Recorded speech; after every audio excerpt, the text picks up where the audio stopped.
Okay, I only have 20 minutes, but I'm squeezing this in so that I don't skip it. Okay, page 700. Do you hear that? 703. Chapter 33, leading out the regiment. So we start with like a really long quote by George Washington. Plunkett, not the George Washington, by state senator. Okay. The papers and some people are always ready to find wrong motives in what us statesmen do. If we bring about some big improvement that benefits the city and it just happens as a sort of coincidence that we make a few dollars out of the improvement, they say we are grafters. But we're used to this kind of ingratitude. It falls to a lot of the statesmen, especially Tammany statesmen. All we can do is bow our heads in silence and wait till time has cleared our memories. Just think of mentioning dishonest graft in connection with the name of George Washington Plunkett, the man who gave the city its magnificent chain of parks, its Washington Bridge, its Speedway, its Museum of Natural History, its 155th Street Viaduct, and its West Side Courthouse. I was the father of the bills that provided for all of these. Yet some people have questioned my honest motives. If that's the case, how can you expect legislators to fare who are not the fathers of parks, the Washington Bridge, the Speedway, and the Viaduct?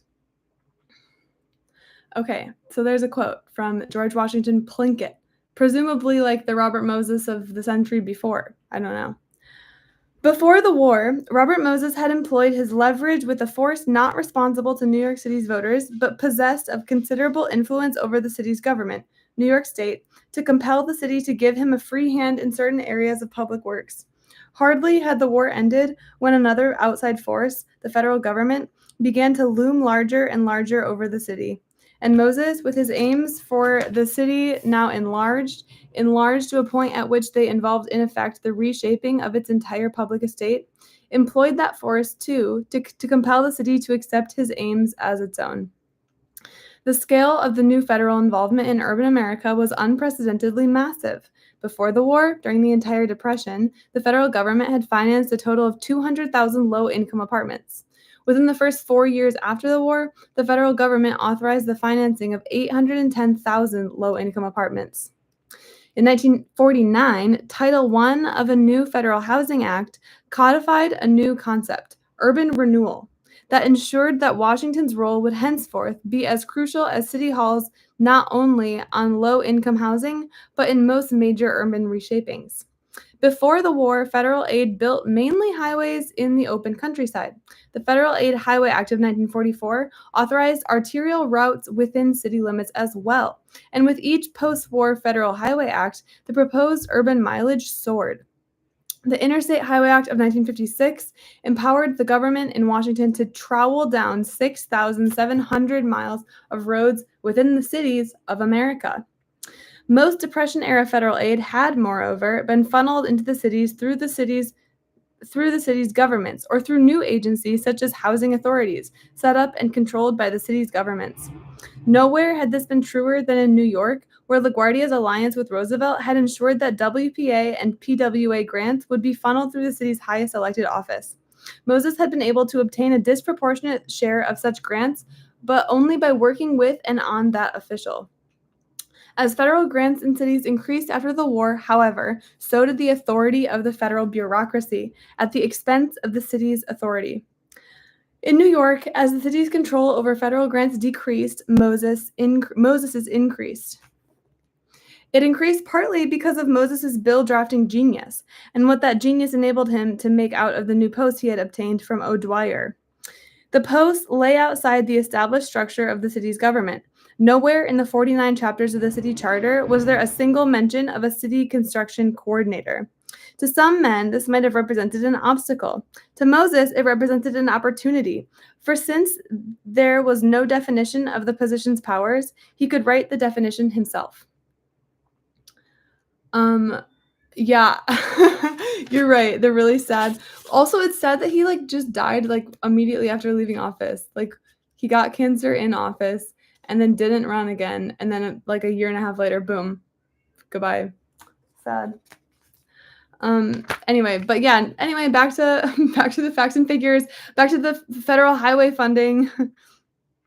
As O'Dwyer had conceived the powers, they would be substantial. The coordinator, while an appointed official, would, in the construction field, possess authority over all the other appointed officials, even department heads, but bounded by a strict upper as well as outer and time limit. The coordinator's authority, limited to construction and temporary, to last only as long as the post war adjustment period, would be subordinate always to that of the elected officials to whom the voters had entrusted the power to make decisions for the city. He would be merely an instrument to carry out their decisions. The amendment to the city's administrative code, drafted by Moses to create the position of city construction coordinator, and delivered to the incoming administration in the midst of the inaugural confusion, ostensibly was faithful to O'Dwyer's conception, providing that the coordinator shall schedule and expedite the work of all agencies of the city, but only upon approval of projects by the mayor and governing bodies of the city. Not one of the assistant corporation councils interrupted in the midst of settling into their new offices by a request from O'Dwyer to take a look at the draft, saw that it was anything more. When the Citizens Union protested that it gives too much power to one person and supersedes the charter, sources closest to O'Dwyer assured reporters that the coordinator's job would be purely administrative and not policy-making. City Council and Board of Estimate passed it unanimously after the most cursory discussion, and O'Dwyer quickly signed it into law as Local Law No. 1 of 1946, the first legislative act of his administration. Reporters accepted O'Dwyer's assurance. The press paid as little attention to the code amendment as it had to Moses's stealthy, subtle takeover of the tunnel authority a year earlier. Its approval by the board rated exactly one paragraph in the Times. But buried within the lines of convoluted legalisms, the amendment also contained an innocuous phrase, concealed, as was the custom of the man who had been the best bill drafter in Albany, at the end of a long sentence whose other clauses all purportedly limited his powers, allowing the coordinator to represent the city in its relations with cooperating state and federal agencies. Moses used this phrase, so innocent in appearance, as authorization to write into contracts between the city and these agencies provisions designating himself as the city representative with whom they agreed to deal, thereby making certain that it would be he and he alone who was presenting the city's position, or his representation of the city's position, on the design and relative desirability of construction projects to the two outside governments which would be largely funding them. The phrase also empowered Moses to negotiate with federal and state officials, learn their power, and present that position, or his representation of that position, to city officials. To be, in other words, the sole broker between the city and the government on which the city was relying for desperately needed funds. Moses' representations were not always strictly accurate. For 20 years, for example, he falsely told successive mayors that the Federal Bureau of Public Roads was unalterably opposed to building the Lower Manhattan Expressway as a tunnel. But for 20 years, until, in 1964, Mayor Robert F. Wagner Jr. went to Washington to find out about the expressway for himself, no mayor or other city official investigated any Moses representations. During those years, city officials heard only Moses' version of what the federal government was insisting on. Most of the time, moreover, no misrepresentation was necessary. Moses' relationship with federal bureaucrats helped ensure that what they were insisting on was what he was insisting on. Their philosophy, of course, was in many ways his philosophy. The road builders in Washington were animated by the same engineering mentality that played so important a part in his makeup. And there was a personal factor involved as well. By 1946, he had been dealing intimately with the officials of the Bureau of Public Roads for close to 20 years, wining them, dining them, charming them, persuading them to approve his state parkways, and then, when the parkways were finished, thrilling them on elaborate tours that showed them what he had done with their money. Bureau Director F.V. DuPont once wrote Moses, "I know of nothing comparable in the United States, and I think I can safely say the world. More power to ya." DuPont's successor, de facto head of the interstate highway system, was Bertram D. Tallamy, former superintendent of the New York State Department of Public Works, the same Bertram D. Tallamy who in 1926 had come down from Niagara to sit at Moses' feet for private lessons on the art of getting things done, and who told the author that the interstate highway system was built by principles he had learned at those lectures. Wow, that's crazy. Okay, I'm underlining that. That's an underliner. Moses was not merely the friend of the federal road builders, he was their idol. Lastly, of course, the information on which they based their decisions on what was best for New York was the information that Moses saw fit to give them. If there were other views in the city on proposed highways as to where they should be located so as to minimize neighborhood disruption, for example, the Bureau of Public Roads didn't get to hear them. The roads that the Bureau approved, roads that would play so large a role in determining the city's destiny, therefore, were Moses' roads. The city officials supposedly responsible for the city's destiny had only two alternatives: to accept the roads offered to them or to turn them down, along with the tens of millions of dollars involved. It was a position ideal for the whipsaw, and Moses used that technique unmercifully, says Judge Jacob Lutsky, the gruff, hard-boiled genius of municipal administration, who was to be a key behind-the-scenes advisor to all three of the post-war Democratic mayors, O'Dwyer, Impellitteri, and Wagner. Okay, I don't really know anything about Impellitteri, so I guess that's something to look forward to. Okay, so this is what Jacob Lutsky is saying, the hard-boiled genius who is an advisor. He said, this is a long quote, "Under federal law, a commitment from the mayor wasn't enough. You also needed a commitment from the Board of Estimate." But Moses would go to Washington, and Washington would say, "Okay, as long as you've got mayor and Board of Estimate approval." Then he would get an okay from both the mayor, with the mayor saying, "Don't forget you need both Washington and Board of Estimate approval." Then he'd run to Washington and say, "Look, I've got a commitment from the mayor." They'd firm it up some more and say, "Okay, as long as you've got an approval from the Board of Estimate." And he'd come and say to the Board of Estimate, "If you don't give me a commitment, I'll lose the money." And lots of times we had to give him the commitment because we didn't want to lose it. Housing, Moses took over by indirection. Faced, as soon as he took office, with an immediate need for competent housing administrators, the harried new mayor found Moses ready with recommendations. Before the mayor realized what he was doing, he had filled 3 of the 5 places on the City Housing Authority board, and many top authority staff positions with men loyal not to him, but to his construction coordinator. Despite his lack of the slightest formal connection with the housing authority, Moses controlled it absolutely for a decade. As late as 1955, Warren Moscow, appointed its executive director by Mayor Wagner, reported to Wagner that its chief engineer regarded Moses, not the mayor, as his boss. In 1948, Moses had a visit from a Yale classmate who wanted to discuss details of a new type of federal slum clearance program, urban renewal, that he was considering sponsoring. It was U.S. Senator Robert A. Taft. I wonder if that's the main Taft's son. Probably. Months before Congress approved the Federal Housing Act of 1949, months before the public had even heard the phrase urban renewal, Moses had persuaded O'Dwyer to appoint a mayor's slum clearance committee, Robert Moses, chairman. Through that committee, he controlled urban renewal in New York, by far the largest program in any city in America, for a decade, controlled it absolutely. The mayor and the Board of Estimate, Lutsky says, never even knew what was going on in that committee until a project was presented to us for approval. Before the war, Moses had used a force outside the city to help him bend the city to his will. Now there was a new force. He used that force too.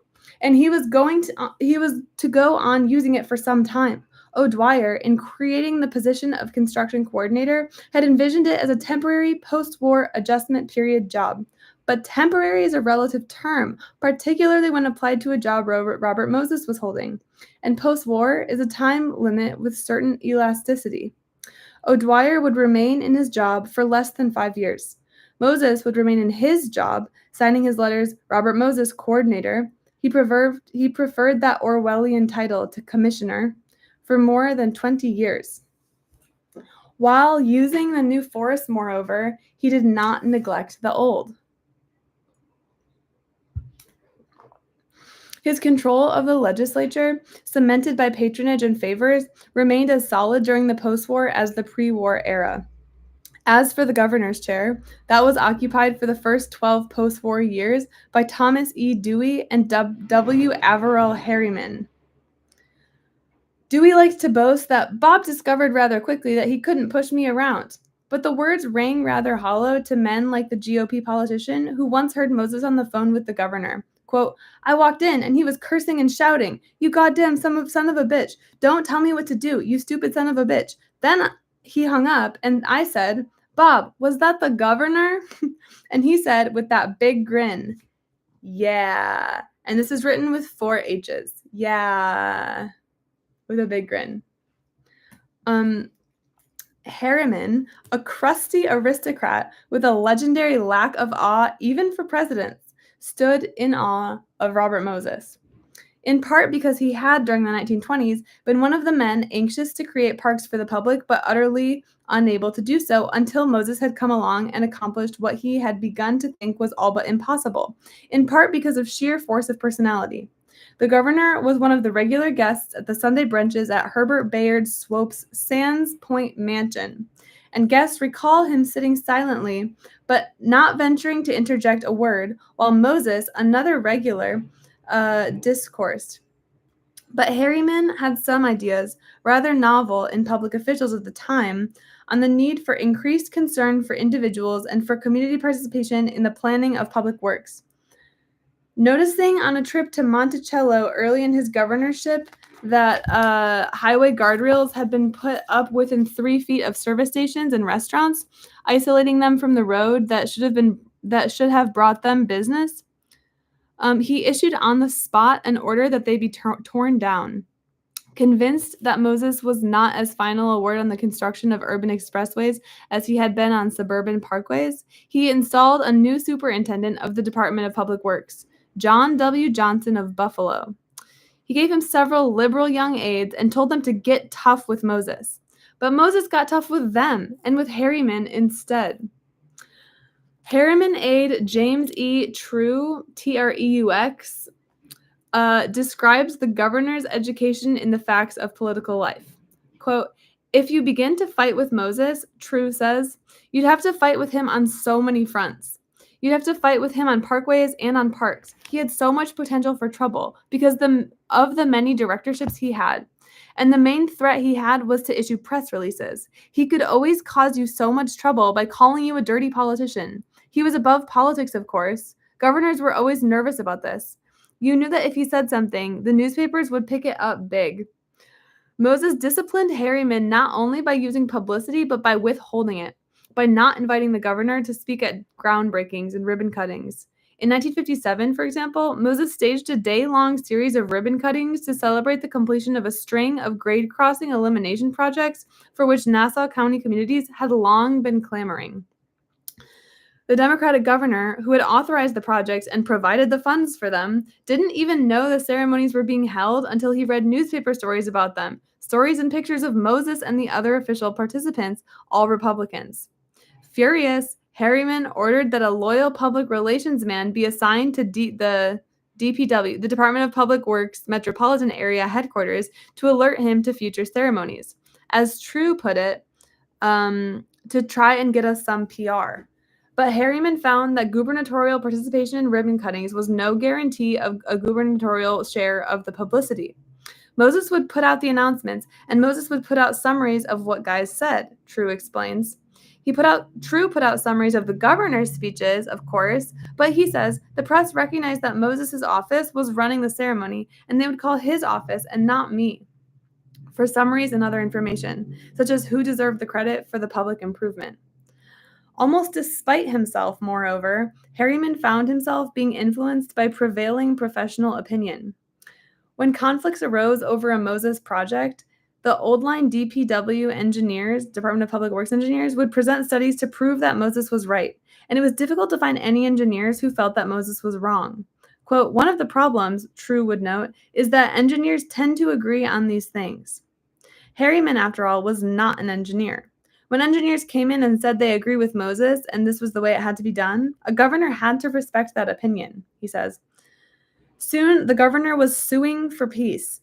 Harriman had called in Treux and another young liberal aide, and in Treux's words, he said he was getting reports from the local people up on the St. Lawrence that Moses was going to tear out lots of homes of little people along the St. Lawrence for his parkways, and the little people had to be protected, and we should get right up there to ascertain if the reports were true.